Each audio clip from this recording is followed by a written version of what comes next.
All right, guys. So it's your girl Millie here. Just wrapping up now with Dro TV. I can't be more happy to be on the show. It's an amazing experience to actually finally kind of give my side of the story of how cannabis has changed my life from the aspect of my first time. So it's just a great time spending some time with Mike, just answering some questions, and it's just been an amazing time. And I do appreciate you guys, and can't wait to be back on another episode or one next time if you guys have any time. So. Love it.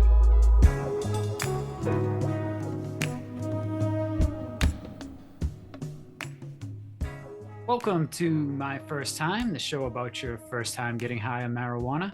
I'm your host, Mike Freeman with Dro TV. Today, I'd like to welcome our guest, Millie. How are you? I'm good. How are you, Mike? I'm very well. Thanks for coming on Dro TV today. You can find more of Millie on Instagram at Sailor_Pluto Fitness 90, and we'll have the links down below. So Millie, thanks again for coming on the show today. Let everybody know where you're located and a little bit about what you got going on in the cannabis world.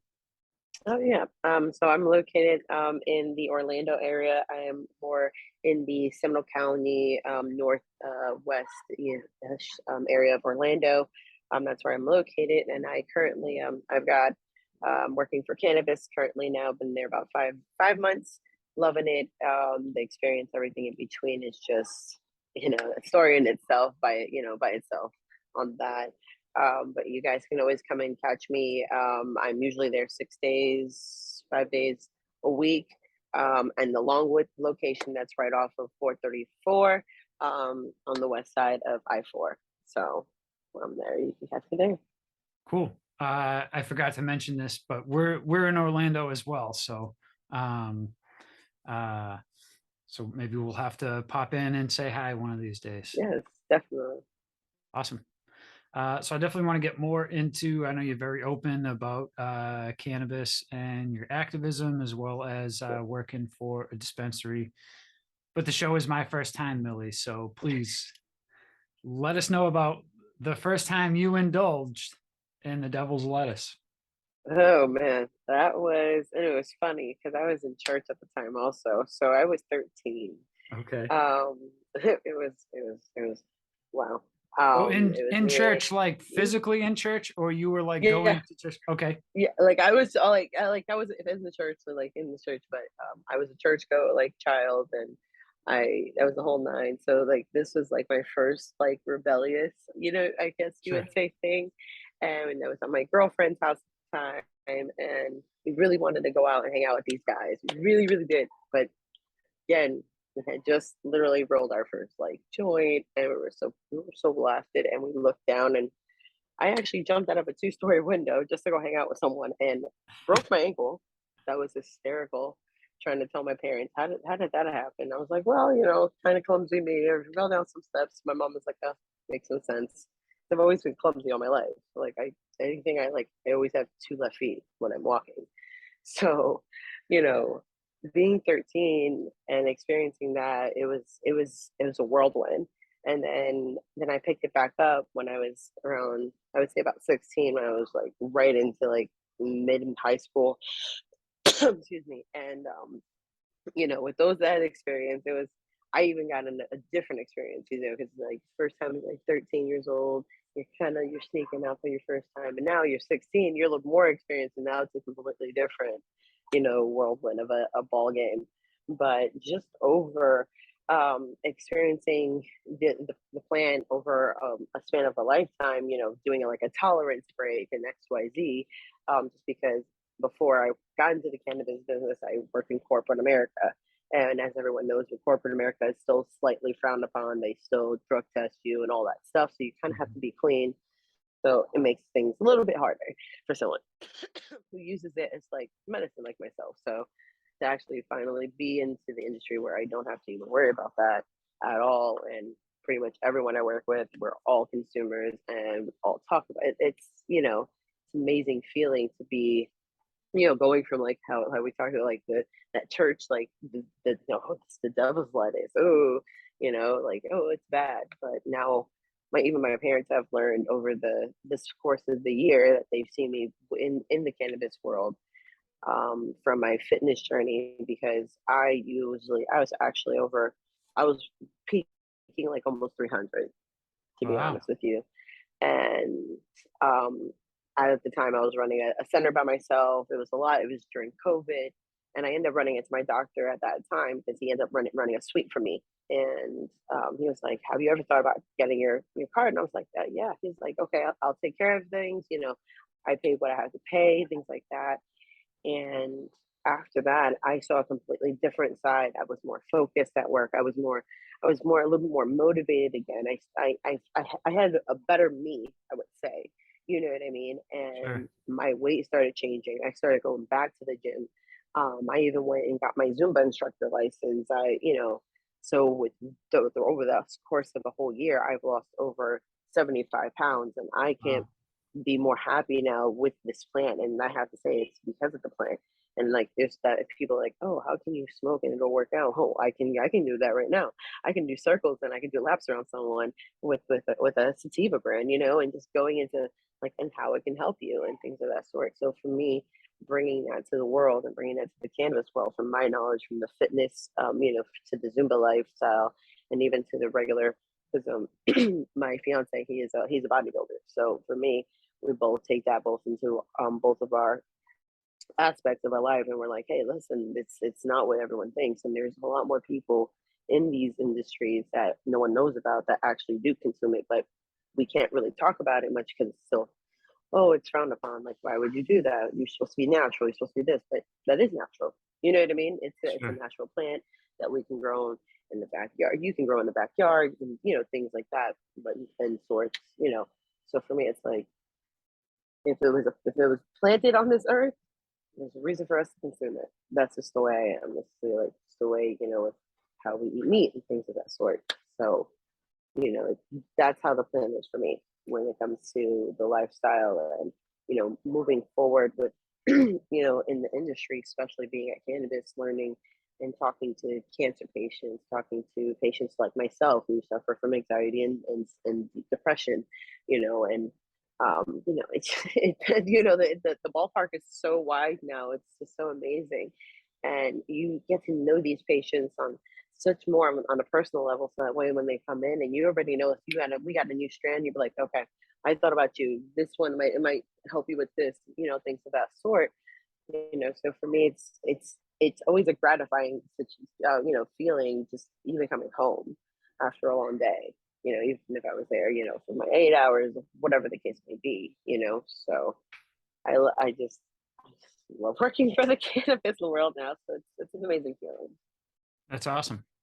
And so you said kind of beginning of COVID, your doctor mentioned getting the card. How did that lead you to going to work with the cannabis?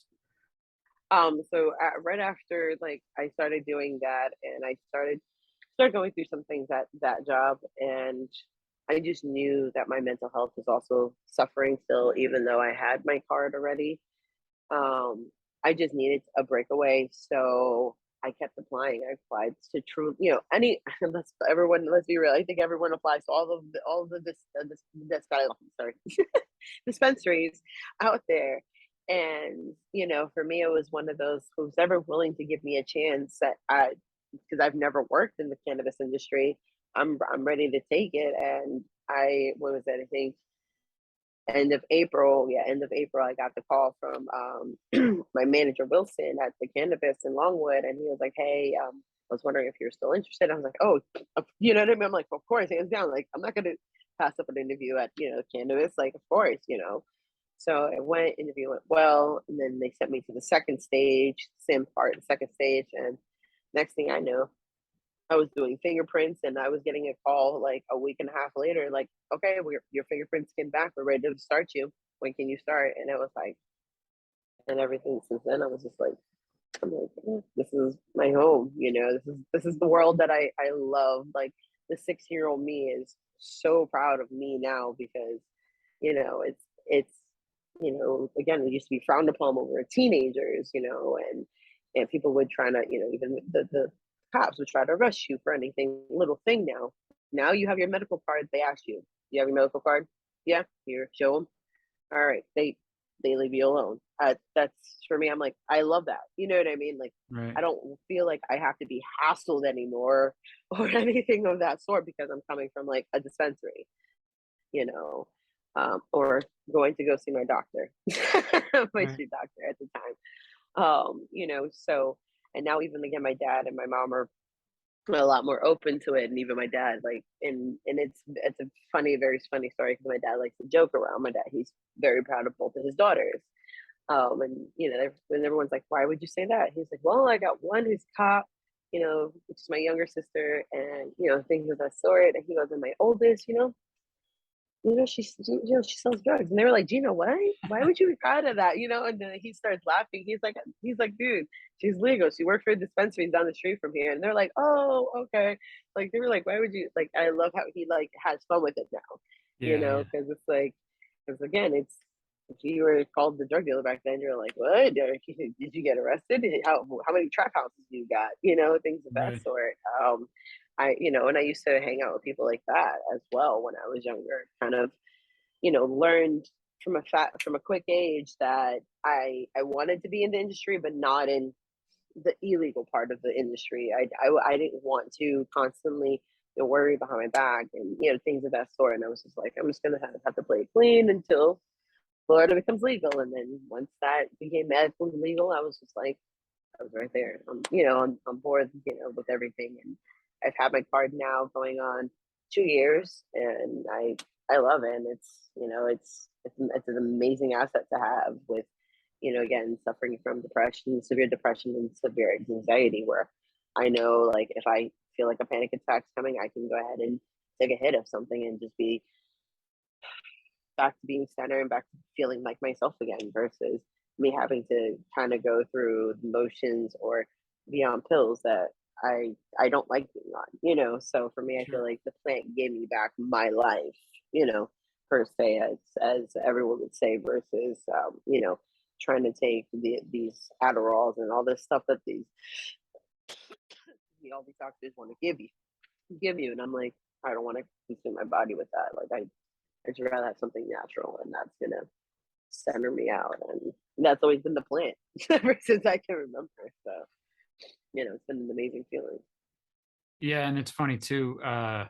You mentioned you your doctor is still trying to prescribe this and that, and here's this natural plant, and that we're still at a point in our society where uh, you would think most people, especially doctors, regardless of the amount of studies that are out there, they can visually see whether it's anecdotal told to them by a patient or just visually seeing how cannabis, marijuana affects the health, your mental health, most people's mental and physical health, and that there's still this drive to medicate with prescriptions that, are to the benefit of most, these huge corporations, as well as, look at all the stuff they put in pills and everything. And, you know, um, just forget the side effects, just all the different things that they have to manufacture in a pill so that you can digest it. And, uh, or I can walk outside or in a grow room or go to a dispensary and I've got Exactly. my medicine that, um, grew naturally. Now we've got all kinds of fertilizers and tents Yeah, and fans and everything else. But I mean, in a climate like ours here in Central Florida, yeah, I mean, we could grow these things outside, yeah. So And it's perfect. It's perfect weather. Usually 95% of the time. yeah. Besides, it's great. So maybe I'm a little ignorant. Why did they require your fingerprints as part of your application process? um, I think it's more for the background. Like they do a level Okay. 2 background check on everyone who works in the store. Okay. So for me, I think that's pretty cool because that tells me everyone that works around me is pretty safe, and we all play things pretty safely, and we're not involved in anything shady. You know what I mean? Right. Right. So I think that's where, because they are very, very strict when it comes to like the vault, when it comes to, things of that sort. And I'm pretty sure any other dispensary, I'm pretty sure Truly, Pasig, Curaleaf, and I know different dispensaries do different things, but I know with cannabis, like it's like you have to be if you're in the vault, you have to be with the manager. It's just like it's, but I love it because it's like, and even in the inventory, we do it at night. It's very like, okay, even if we're off one, we're over there, like the manager's over there searching where everything went. And that's how on top of everything we are. Right. Okay. I figured it was a safety precaution, but Hmm. um, nowadays corporations of all levels and sizes, they have Yeah. their rules, and Yeah. so I used to work at Domino's, and it was like with like piercings and tattoos, and one day I wore like dark navy blue shorts, and they're like, nope, nope, everything has to be black. So they just said, just Yeah. tomorrow wear, but uh Yeah. silly, but Yeah. nonetheless, uh I didn't have to work there if I didn't want to, and I didn't last Yeah. very long. So Yeah. I get that. I so totally your understand. fitness journey, as far as this tremendous amount of weight you lost, that was somewhat recent. Yes, yes. My fitness journey has been the last year and a half, as well as again with my cannabis journey as well, as kind of goes hand in hand. Just experimenting with different strands, different aspects of different strains of different parts of my day. From vapes to like having a small, maybe a baby joint on me, some in my own purse or something. Something whatever I had, I kind of taught my body pretty much how to adapt to all of it. Just the same way as someone would work out. It kind of correlated. It helped me with making sure I was eating on time because certain foods make you get munchies. So it's like, hey, I Yeah. know I have to kind of eat soon. Let me take a pull from here, and like, sure enough, like 20 minutes later, I got munchies. I'm like, all right, it's time to go eat. You know what I mean? So it kind of like helped me pretty much balance my fitness life completely a lot more than I even imagined. Because I've always kind of been into fitness. I've always kind of been like a sports junkie. I'm a football girl. Okay. My family's I'm originally born in New York, so I'm a Giants fan. Okay. So for me, it's like I played football with the boys when I was younger. Even though I played with Barbie dolls and I had tutus on, that was just the girl I was and the girl I am still to this day. That's me now. I'll have me just in here a full face of makeup, but I'll go ahead and I have my little pit bull I have inside. I'll go out with her and we'll go out running or something, like playing with the fetch or something. That's just how I am. And so it just helps so much with the fitness aspect of everything, and it literally coincides so well. It's just like it is a routine. It becomes part of your life. Just how it helps you stop from having your anxiety attack. Like I literally have pens and I have everything for all of it.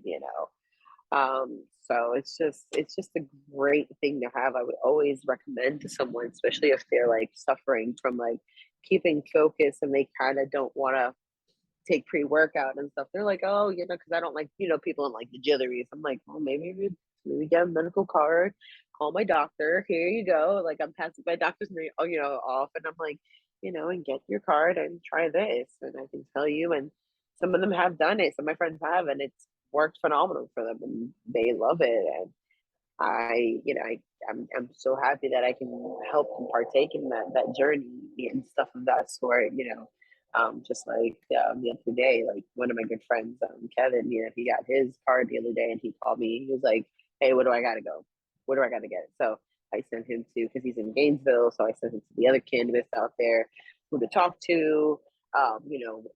And we'll take care of you and literally break down. And that's why I love cannabis as well, because we get down to the type of the patient type, what they are, what they really need. It's like, oh, I need something to help me relax. Okay, you need GDP. Okay, I need something to help me with this. Okay, you need that. You know what I mean? So it's great to know that you have those other coworkers that are like yourself, that just already when you look at that person, you're like, all right, this would work from phenomenal for you. So it's like for myself, like lately, I've realized that I need some granddaddy purple in my life to help me go to bed now. Sure. So, it's just, it just changing up certain routines is just again, like working out. You got to keep your body on a constant roller coaster per se, so that way you can keep your effects going. Because I know like there are some patients like myself that have a high tolerance at this Right. point, and you got to be taking dabs now to like even feel an effect from the flower. So for me, it's like I like that, taking the tolerance break and giving yourself that nice roller coaster, that reset that your body usually goes through, even through a reset when you're working out, from the types of different foods that you're eating. Are you going to do a low carb diet now? Or are we going to go high carb diet? Things of that sort. So it's amazing to kind of coincide them both together. So Yeah. Sorry, my dog. I gave him an opportunity to come in when we started recording. He didn't come in, and then usually when he hears me talking, he starts scratching on the door. So, yeah, um, all right. So you're a Giants fan. That's a lot easier than being a Jets yeah, fan. So that's okay. I'm from Massachusetts. yeah, I spent 37 years, and so I yeah. is obviously still a Pats fan. That's, Uh, that's cool. you guys took two of them from us, but that's okay. Uh, I was around for the last one. I was so funny. My old work coworker, me and her, that was the best rival. That was actually one of the best rivalries I ever had at a job. That it was just so fun. Hey everybody, I want to quickly mention Food Forest Abundance. Food Forest Abundance is a great way to create your own self-sustaining food forest and naturally occurring ecosystem that's commonly found in nature, but designed specifically for you. Through multiple layers of trees, shrubs, herbs, vines, rhizomes, mushrooms, and perennial vegetables, you can become your own supply chain without the typical maintenance required of a garden. From small spaces to large areas, both urban and suburban, Food Forest Abundance wants us to get back to our roots in nature by engaging with our food production in a meaningful way. For more information, click on the link in the description below and start your journey today. Okay, let's get back to today's episode. cool. Well, Millie, it's been great speaking with you. We'll definitely have to link up at some point since we're so Yeah. close. Let everybody know where they can find you, and anything else you want to tell our audience. Go ahead. All right, everyone. So you can go ahead and you find me at the location at the Cannabis Longwood, located right off of 434 on the west side of I-4. We're just around like a little cut, but you can't really miss the blue sign that says Cannabis. That's when I'm at. I'm usually there 6 days a week. So I'm always there. You can ask for Millie or Amelia. Everyone knows me by both over there. So you can catch me there 6 days a week, and that's usually where I do. And then work out. I do it like at home stuff now. So right now I don't have a home gym just yet, and once I get one, I can finally let y'all know where I'm at with my home gym as well. Awesome. And for those of you watching on YouTube, make sure you go down and hit the like button and subscribe to Dro TV so that you don't miss amazing guests and interviews like this one. So thank you, Millie. Thanks for having me. And that's it for today. Thank you for everybody tuned in. As always, smoke them if you got them.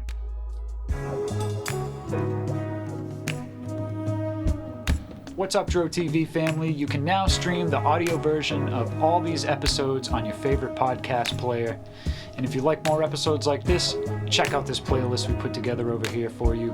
And if you haven't already, subscribe to us on YouTube. You don't want to miss more great content from Dro TV. Thank you for tuning in, and as always, smoke them if you got them.